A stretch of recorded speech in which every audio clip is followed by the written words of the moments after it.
Big ideas start with a spark.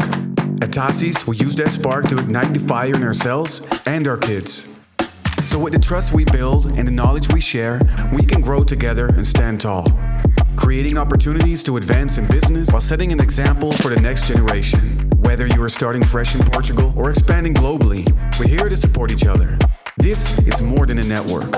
We are a community that sets the examples for the leaders of tomorrow. Join Tassie's Paris business community and share your knowledge and insights. Scan the QR for more information. See you there.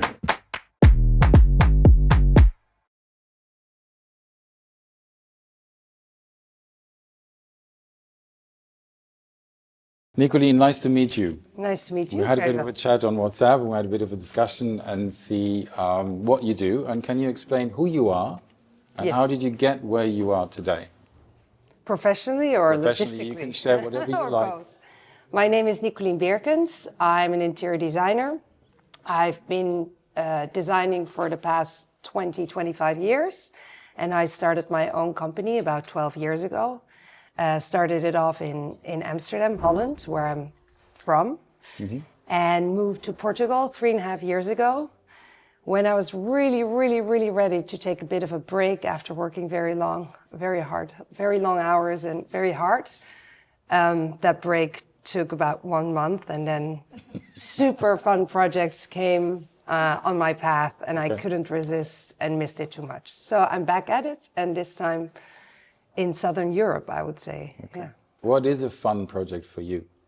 A fun project is where my clients, I always have 3 things that a project has. One of the 3 things has to be, met in the project. And my most important one is the click with the clients. I'm at a point in my career where I know that if the clients and I don't have a natural click in taste, in communication, in expectations, it will be a long road. And the road can be sometimes years, as we know, with projects, residential projects. So if I have a good click with the clients, it's a dream. Do you reject clients when you say this is never going to work? I don't give them the feeling that I reject them. Okay, but we can take on all the projects, absolutely. Okay. We have a maximum of a certain amount of projects per year that we can take on to make sure that we can give them the right attention and the right, we go all in, 24/7, we're all there for our clients, but that means we can have maximum 7 or 8 houses at the same time. Okay. So you said number 1 is you have to click, you have to like them. What's the second and the third? The second, the house has to be a challenge or have the ability to become beautiful. Visually a dream. In the case then that the click with the client is a little bit less, I can get over that. The third one is, of course it has to be in a financial interesting project. Okay. Yeah, of course. Yeah, of course. Yeah. But that is one of the 3. If I would call you, say, just prolong my terrace and do that it's not. No, that's not. Well, no, but there are other companies who do that, and I will recommend you to them. But we only do full projects. Okay. Can you describe a project that you've done? So where do you start? What happens? How do you talk to people? How do you follow up? So yes, so my clients usually have just bought their dream house, and most of the time want to change everything completely, or sometimes they don't want to change anything and they just want some styling, and we end up changing everything after all because the project changes. But usually it's a full project where we do the complete renovation, we do the interiors, we do the styling. I always say we go from the first drawings to the chocolate on the pillow on the end. And that whole transition of the house can sometimes take years. So that's why the connection with the client is so important, because we see each other a lot and we speak a lot. Does it take years because you keep changing for them, or is it? No, before you get all the. Usually the houses are quite big, and then you have to make the designs, and you have to apply the designs to wherever you need to get your licenses. That can take up half a year to a year. You have to And then the building, usually a year and a half. Yeah, so usually 2 to 3 years from beginning to end. All right. Do you have projects? Doesn't mean that we don't sometimes do quick projects. I now have a client who just finished, the house is just finished by a developer in Lapa. It has to be finished before the summer, and we do that as well. If it needs to be done, we do it. Okay. Do you go into the house and change everything, or do you keep something? So how's your thought process? It completely depends on the house. We do new builds where we work together very closely with architects that we feel very confident working with. And but especially in Amsterdam, we used to work with a lot of beautiful houses where we tried to keep the aesthetics of the original house and then bring the new and the modern in. I'm thinking on the projects in Portugal that we're working on, actually 2 out of 3, we really keep a lot of the old aesthetics in the house, or we've rebuilt them. Sometimes they need to be taken out first and then reapplied to make the house more 25 proof. Do you also change structures and everything else? Yes. So that's part of your job as well? Yes, but together with the architect and engineer, and yes, we do. Often, are there any architects here? Yes. Often, hi, no. Often I notice that architects do beautiful jobs, but they think very much in lines and aesthetics. And I'm the spokesperson for the client. So I think in function, in flow, the way a family works or moves, or a person who lives there alone. What are their needs? And I'm not so interested in the beautiful line when you enter the house and you can look at this and that. No, what is the actual flow of the family? So then the architect has put in a beautiful concept, and yeah, we reevaluate. Let's put it that way. So that's why it's super important to work with architects that you also connect with and you flow with, and you can together make the project stronger. Is there any design or any idea in interior design that you would wish would not exist, which you think is horrible and no, you don't want to do that? The concept of let's do one wall in a color, that to me doesn't make any sense. It makes, I really don't like that. I wish it didn't exist, and it also doesn't happen in the projects I'm working in. But no, I'm open to mostly anything and making it work.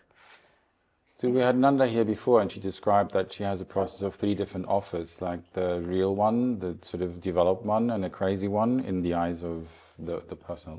How do you work? How would you push me to something where you say you see more than I see? It's not so much about my dream home. It's about their dream home. And my end goal is to make their vision of their dream home and then the better version of that. So I go into their minds, I go into their heads, I get quite personal. My Dutch directness helps with that without hoping to, I don't want to make them feel uncomfortable. But I really try to find out what life is about for them, what living is about for them.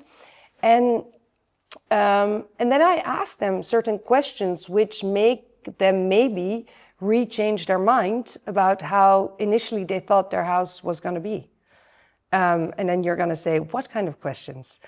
Probably, right? Yes. Yeah. Thank you. And then questions like, okay, you guys, you come home at 5. The kids are at their sports, and where do they throw their bags? And where do you then want to sit? Are you always having dinner all together, or are 2 having dinner maybe on the sofa? It's okay. You can share with me, how is the laundry going through the house? Do you have to carry it yourself down 2 stairs, or is there somebody who helps? Do we need a tube? Do you like to host a lot? Do we need to include a bar in your living space, or maybe in the kitchen area? And that's also an interesting thing. When I designed in Amsterdam, there was always, everybody wanted an open kitchen, open living. Let's break everything out. All the beautiful en suites in the Amsterdam houses were broken out, and we had to open everything up. And then I would sometimes put them back in, but still like open living, and everybody wants to see each other and connect all the time. Then I came to Portugal, and well, not to mention that all the houses are quite boxed, but that wasn't a problem. I didn't see that as a problem because I thought we can open it up. But also the conversations with, for instance, Brazilian clients who want the kitchen as a service center, where the Americans want the kitchen as the center of the house. You entertain, they invite people. And to see those different cultures come together here is super fun and interesting, and also makes it for me really fun to constantly design different kind of houses. So I'm trying to, so for instance, I have a Brazilian client who I'm trying to convince of the open kitchen. I was like, but we can also do a back kitchen on top of everything, like a service kitchen and an open kitchen. Because can you imagine if you have your friends here at the bar and you can chat with them while you pour the drink? Wouldn't that be nicer? And I'm trying to work that in. Let's see if it, like, I'm not sure if it's going to work, but I'm trying. It sounds very interesting, where you see different cultures having different ideas about the life. It's super interesting, yes. And where the Dutch, for instance, they have everything not only open within the house, but if you see the Amsterdam houses and you pass by them and you look inside, you can look inside and you see people sitting and you see what they do. Here, everything is closed. It's behind hedges. You don't know what people are doing, and those differences are very interesting. And do you challenge people to try different things out, and then it comes to that? I do, but I also, for instance, I have French clients as well, and another thing with French clients is that they're more formal. They want a formal dining room. They want a formal sitting area. And yes, I do try to challenge them. I've now gotten them so far that we just make the kitchen really big with a sitting area in there, and then we have another formal sitting area. So I do challenge them. Okay, and then you change the houses. I challenge them, but within their own comfort zone. So if my client says, I really don't want to do that, I'm totally fine with that, and we just make it work another way. Okay. And you said something interesting before. You look at how the life in the house plays. Yes. So do you sometimes stay with them for an evening and see how the kids run in? And I often become friends, so then that happens, that I would stay. But this actually comes from my first job. I worked for an interior designer in Amsterdam, and I was a project manager at the projects, and I would be sitting in on the meetings, and the designer had made a beautiful design, and it was all beige and white. And I just looked at the clients who were they thought it was beautiful, but at the same time they said, but we have 3 kids and a dog. We just don't see it. And they got into a very heavy discussion. And then I decided, all I'm going to do is listen to the clients and feel what their needs are and design according to that. Okay. And yeah, I try to find out what their flow is. I don't always stay the night, but sometimes it happens. So if somebody's interested in the audience, that I would be interested to say, okay, I'll think about hire you. What would be the perfect thing? Invite to my house, sleep at my house in the room. No, I don't like that. I don't sleep at people's house. Don't worry. No, you don't. No. So what do you? At people's house. What is the perfect start? So for instance, now I just took on a new client who I only met very briefly during one lunch, and then. And he's a very busy man. He's not going to be here a lot. So how do I get into his head? Is that I make, you cannot expect from your clients to have Pinterest boards. Some of them have, but to have Pinterest boards and to have Instagram and to have their ideas ready.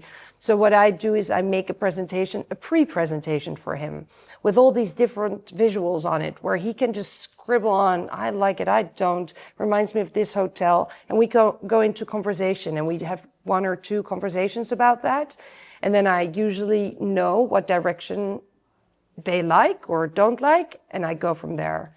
And then we start designing.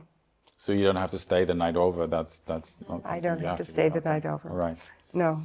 Last question for you. Who would you like from the audience to talk to you with any kind of new projects? Is there any dream you have where you say, I would like to do that? Well, I've been working with on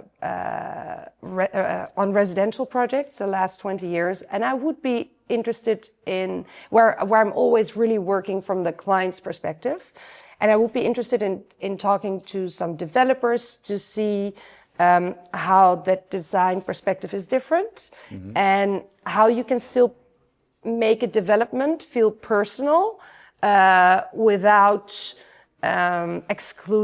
without excluding clients. You still want to make it for a big market, I would assume. So yeah, to start the conversation about that. Now they know. Now they know. Good. Thank you, very Nicoline. much. Cheers.